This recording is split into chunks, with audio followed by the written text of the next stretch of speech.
নমস্কাৰ বন্ধুসকল আজি অসম চৰকাৰৰ যি এছআই অসম পুলিচৰ এছআই পদৰ কাৰণে যি ৰিজাল্ট এই ৰিজাল্ট ইতিমধ্যে ঘোষণা কৰিছে গতিকে কাট অফ এনেকুৱা ধৰণৰ এছআই এবিৰ আনৰিজাৰ্ভৰ মেলৰ 67%, ফিমেলৰ নাই, এছচিৰ মেলৰ 61.50%, এছটি পিৰ মেলৰ 60.50%, ফিমেলৰ নাই, এছটি হিলছৰ মেলৰ 47.50%, অ'বিচি এমঅ'বিচি মেলৰ 63.50%, ফিমেলৰ নাই, অ'বিচি টি টাইপছ এণ্ড আদিবাসী মেলৰ 55.50% আৰু স্পৰ্টছ পাৰ্চনৰ কাৰণে 48%।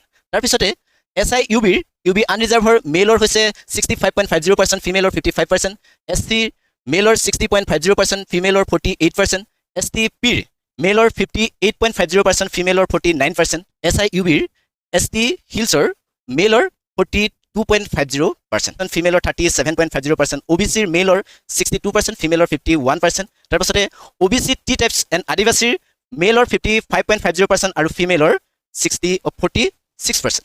তাৰপাছতে যদি চাওঁ আমি এছআই কমিউনিকেশ্যনৰ আনৰিজাৰ্ভৰ মেলৰ হৈছে 65.50%, ফিমেলৰ 47.50%, এছটি নাই আৰু এছটি পিৰ মেলৰ 60.50%, বাকীখিনি নাই। তাৰপাছতে এছিষ্টেণ্ট ডেপুটি কণ্ট্ৰলাৰৰ আনৰিজাৰ্ভৰ মেলৰ 32%। এনেকুৱা ধৰণে আজি কাট অফসমূহ আহিছে। গতিকে আপোনালোকৰ কেনেকুৱা ধৰণৰ হৈছে, কাট অফ কেনেকুৱা হৈছে বা আপোনালোকৰ ফলাফল কেনেকুৱা হৈছে আমাৰ কমেণ্টত জনাওক। ধন্যবাদ।